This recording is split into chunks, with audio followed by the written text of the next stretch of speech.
Hello, you and Ivy. All right, so today's video is going to be about our ESE binder. This is something that you would make on your own using the documentation that you need to be using throughout the year on a daily basis. All right, I have it in a bigger binder. That's because that's all I had at the house. But I would definitely suggest, depending on what you teach, anywhere from a 1/2 inch to an inch binder, nothing major. I labeled mine VIP binder. Just so it doesn't stand out as going ESE, ESE. But if you have a hard time labeling it something other than ESE, you could do ESE. I put like a little puzzle pieces because I always believe our children are like puzzles. They're always fun to work with, and once we get them together, the beautiful picture that comes from them once we get them in place. But that's just me. So VIP binder, ESE binder, however you want. Remember that this will not be accessible to students or parents. This is meant for you and you only, or the ESE team or administration, myself, to be able to access, okay? So let me show you kind of what I've put in here. The first thing I put in here, I don't know if you can see it very clearly, is the ESE ELL 504 accommodations page. Now, this is not something that is a required piece. I just have it in here because, especially at the beginning of the year when you're figuring out who has what accommodations, which ones have similar accommodations, which ones have off the wall accommodations that not everybody else has. This helps break it down. This also helps you with seating charts because I can look very quickly and see who all has the same accommodations. It's also very helpful when you're doing your lesson plans because it's a one-stop shop. It's, I can look and go, okay, so this student need close proximity. Okay, so I need to make sure I have them up front with me. Oh, these kids need to be tested elsewhere. I need to make sure I put that in my lesson plans. So it's easier than trying to flip through all the IEPs at a glance or the 504s or the ELL plans. It's all one right there. Okay. Then the next thing I put in here, and this is the big thing.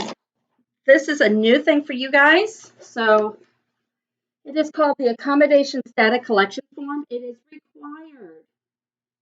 It is required from CSUSA that we start using these. They are meant to be for every child, and they last for 1 month. Then you get a new one for the next month. So it's not like you're having to turn a new page in every day. So let me kind of go over this. I do have an article about documentation for your accommodations. So if you've not seen those, make sure you get back to Peridot's Pros. I've got 3 articles on accommodations. But this page, I'll break it down for you. At the top, it asks for the student's name.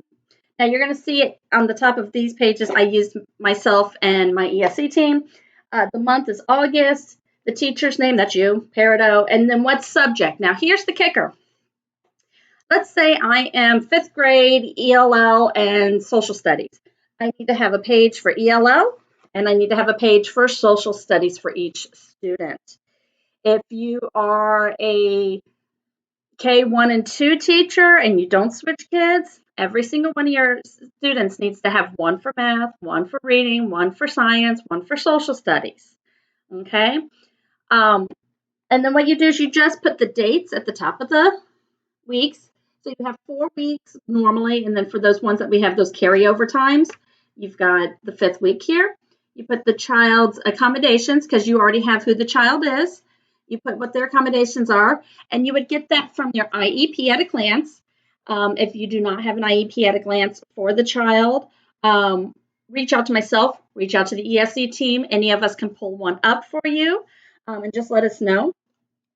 And then it has a key that explains how to mark all this information. So it says you put a 0 for the student did not require the accommodation.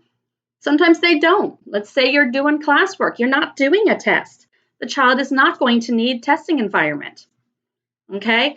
Maybe it is a hands-on activity where everybody's working in a collaborative group. Maybe they don't need written notes because it's all hands-on. Maybe the child doesn't need extended time because it's just a quick question and answer time with the class, and it's not anything written where they need to spend the time writing things down. So not every accommodation is going to be used. In that case, you're going to put a circle in that area. Uh, the check mark is going to say, yes, they used the accommodation. And then if you need to give that accommodation multiple times during that lesson, then you need to put a plus. Some accommodations you're going to see pluses with oftentimes are going to be your repeat directions, maintaining on task or redirecting, verbal encouragement. Those ones that you find with those students, you're having to go back constantly and say, hey, okay, come on, let's get back on to work. Oh, okay, let's take our break. All right, come on back. Those are ones you're going to probably see more of your plus signs. And then you have an NA. NA means not applicable. You had a sub for the day. Let's be honest, the sub can try to do the accommodations, and if they can't, great, perfect, awesome. But you know what? We know not all subs are going to be able to do that. If the school is closed down for the day or the child is absent, you're going to mark NA because there's no accommodations being provided. It's a simple, easy, quick check and go.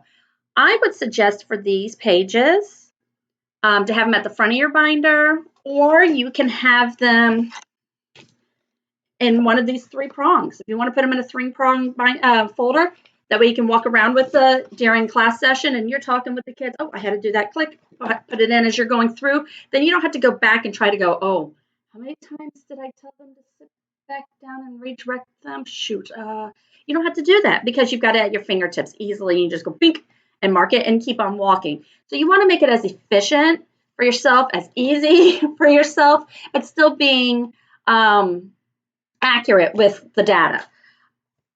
Now, if you'll notice, I wrote down here like little snippets that kind of explain it. I didn't write, the student receives 2 times the amount of testing. I just put twice the amount of time or 1.5 time. As long as I understand what that accommodation is, and I can help you, the team can help you on how to shorthand that so we know. Now with Noella's here, we've got a basic layout for her. I have the NA because that first day of school, we're not here on Monday, okay? But if I go through and I look at some of these, let's look at Ben for a second. Ben didn't show up till Thursday that first week of school. So I wrote a little note down here that he did not attend so that we know that it was that he was absent. It wasn't that I wasn't there to provide it or anything like that, but the reasoning for the NAs on Tuesday and Wednesday was because he was absent. Now, if you have one that's an extra, like with this one, with Brittany, she's got one extra, so I kind of just tagged her on the bottom because I just didn't want to waste another page. However, with Paul, he's got all of these and those. So what I do if I have a child that has a lot of accommodations, I just put page 1 of 1 and 2 of 1, and I staple it together so that it's easy to go through and it's all together. And this is not just for your IEP babies. This is also for your 504 babies, okay? So the kid that I'm listed under is a 504 child. So all of those accommodations can be put in here. Now, like I said, you can put them individualized where I've got ELA paperclip together for all of my students, and I have social studies paperclipped all together so that I know when I'm doing that session of class, that's the paperclip grouping I need. You can also, if you so choose, to put it in with the student. So what I've done the rest of the binder is I have the children's IEP, 504, whatever, and then I have work samples. You have to have work samples, guys. We need work samples. We need them for the 504 and the IEP meetings. We need them for if a parent is going to be combative about why their child isn't doing well. And, unfortunately, we do get parents because they're concerned about their child and they see their child is not doing well. They're going to come at you and say, well, you're not giving my child the accommodations. That's not a fun place to be in. So I would suggest using this. It's another paper that I have in the documentation section on Teams. And it's literally just a little bitty square. And on the square, I have preferential seating, close proximity, small groups. I have our most common accommodations we use at our school, and it's a simple check mark. So let's say you did an assignment with the child. I stole my daughter's paperwork at the end of the year, but you have the child here working on this assignment. You just mark what accommodations they used while you're doing this assignment and you staple it to it. Now it's attached. So now you have a parent saying, you haven't given my child accommodations. Well, on 8/18, I did, for this particular assignment, I did give her close proximity. I gave her extended time and a half. You can even write on there, child took 45 minutes for a 30-minute assessment or whatever. Redirection. So those are the accommodations I gave that child on that particular assignment, so that you can show the parents you are doing your job diligently. Plus, it gives us a chance to be able to see, oh, this child's not even using this accommodation. We need to see why. Is the child just refusing to use it? Is it not needed? It just gives us a better understanding.